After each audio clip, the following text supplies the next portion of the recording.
Today, we are sitting here in our home 2 days before Pesach begins and surrounded by our Haggadahs that we've accumulated over the years, different ones from different places and different perspectives and values, and some props. And we're here to explore what does it mean to facilitate a Seder as a host and as a guest.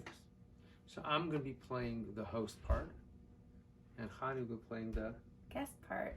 And we'll sort of share our perspectives on the art of facilitating and the art of participating, because at the Pesach Seder, both are equally important. A facilitator without a participator is not a Seder, and a participator without a facilitator is not a Seder either. Both need to play a very vital role. So as a facilitator, I have all these Haggadahs here, and each Haggadah is a different story, but all surrounding around the same text. And reading these Haggadahs before each Pesach, now I don't read each of these every single year, but each year I pick another one. I come to the Seder, and to a certain degree I forget what I read over here. Because what I read over here is not as important as the people who are around me at the Seder, and my desire to bring them forward, to bring them into the conversation around the Seder table. This is meant just to color the story. But what's most important is for the participants to share, and my ability to welcome them in and to create the space for them to share. So, growing up, we were talking about this earlier, it was important for me as a young child to share what we call Dvar Torahs, words of Torah, on Torah. So, what does this commentary say on Halach Ma'anyan? What does this one say on Dayenu? And we were repeating words from other people. And as I grew up, I realized that was less important because my voice wasn't there, and more important to focus on, as I'm reading the sacred text, what is it eliciting in me? Right. Am I bored? Am I disconnected? What does gratitude in Dayenu actually feel like today as a 41-year-old versus a 14-year-old? And if I'm repeating the same things I'm grateful for without a depth, then I'm not bringing myself forward. Right. And when we do encourage to share thoughts of Torah taught by the sages. But when you do share a thought from a sage, it has to come through you. Yes. And so when somebody shares at the table, I ask, okay, so what are you saying? What does that mean to you? What's coming out in your experience within that? Because what the sage said is really not that important. I could read it in the book. It's not irrelevant. For you, whoever the participant is to share, and as a facilitator, I'm bringing them in, pulling them in to share themselves. Because at the Seder, the most important person at the Seder is each individual that's there. A way of nurturing a presence that is comfortable. And here I'll be your co-host. We set up couches, right, around low tables, depending how many people are hosting. And we do the first part of the Seder up until the meal. So through Magid, through all the reading, on couches. And in front of us are our Seder plates and the wine. And the wine spills. And it elicits a relaxation and an ease with each other. So it's less formal. And it's almost magical in what it does to children and adults. Yes. I think even more the adults, who we sometimes as a guest bring with us our family's Seders, and some of us love it and want to copy it, and some of us don't want to copy it all. And so changing a setting from how you grew up invites a change of pace and rhythm. And though we're sitting usually with the same group of people at the Seder. First of all, our kids, but then some of our family. It's usually the same. It's never boring. It's never like, okay, now we're going to read this and now we're going to say this commentary, because each year we elicit from within ourselves a new perspective or a new depth, and it's exciting. Well, as adults, we have, we accumulate life experience, so it's important to bring that out. Yeah. When we're talking about the Jewish people's enslavement and their freedom, we are not slaves in the same way, but life progresses through different stages of our life, and so we could bring up contrast. For example, we could bring up the idea of questioning without having answers is a very important dynamic. When someone asks a question, or when you ask a guest a question, like for me, I may not have an answer, and that's actually a really good thing. Right. There's another point I wanted to share. That's a sensitivity to history. I get emotional when we start the Seder and we're sitting around the table or around the couches and we're holding the Kiddush cup and we're reciting Kiddush, or when we're eating the matzah.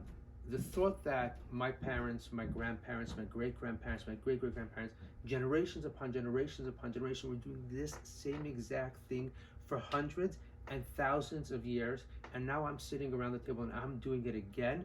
I get the goosebumps from it. It overwhelms me with just the awe of the moment.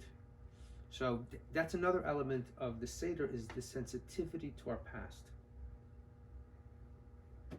When a guest is young, we don't have it. When I was a child, I couldn't be sensitive to that. And now as I'm older, I don't think I'm as sensitive to it as you are. But as a mother, I'm sensitive to what we are trying to create for our family, so that when they have those memories and they become creators themselves, they're impacted by it. Yeah. And I'm sure our ancestors were thinking of you and I. Yeah. When they sat down, and in the same way that we're thinking of the future as well. And it elicits a sense of humility. Yes. Is that though we are so important at this table, we are the center of the conversation, but at the same time having a sense of humility and of appreciation that we're also part of something a lot greater.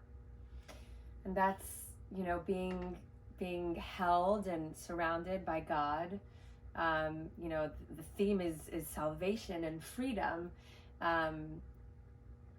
We're fortunate that we didn't have that drastic need for that, but the way that the divine is in our lives, is part of it is hard to articulate, and part of it is important to articulate, especially with younger children also, who have a certain grasp on the mystery and the color of life that adults, we sometimes get jaded by. And when we do it, it's not about lecturing them about how important God is, and none of it is really a lecture.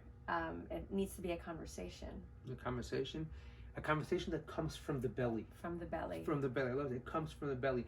It's not a conversation, an analytical conversation, but one that comes from the gut. It's the gut that you drink.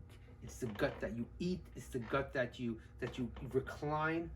And for that, you got to really put yourself into it. You got to be fully in, and not just an observer who's drinking the wine and doing the rituals. And it makes this Seder so much richer. Well, out of Israel, the benefit of having two is that one doesn't always work out. Right. So you get another shot at it. Right. But for some people, the first one is great, and we wonder, why are we having a second? And the challenge of that is, how could I be a host or a guest at a second Seder in a different way than I was at the first? Right. Well, I'll tell you, before each second Seder, I think to myself, oh God, I can't do this again.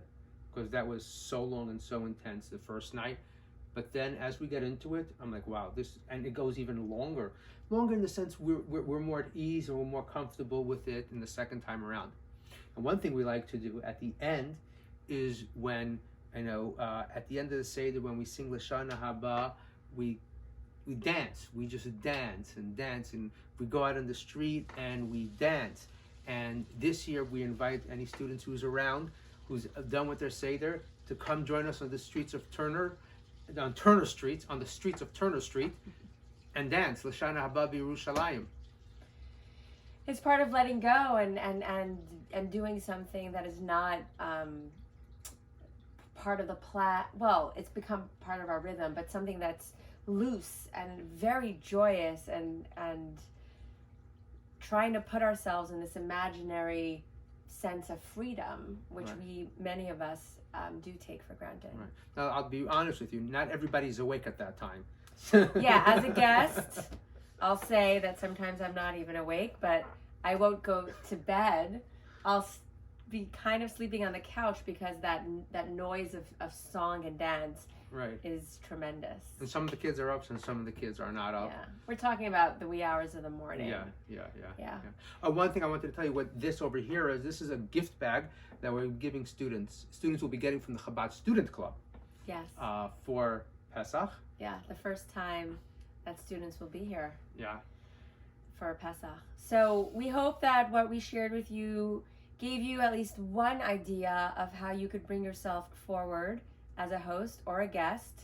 Many of you may be hosts unexpectedly, or even hosting yourself, and many of you may be guests in a different place than you normally were. And here's an invitation for both hosts and guests to view this year's Pesach Seder with more intention and more joy.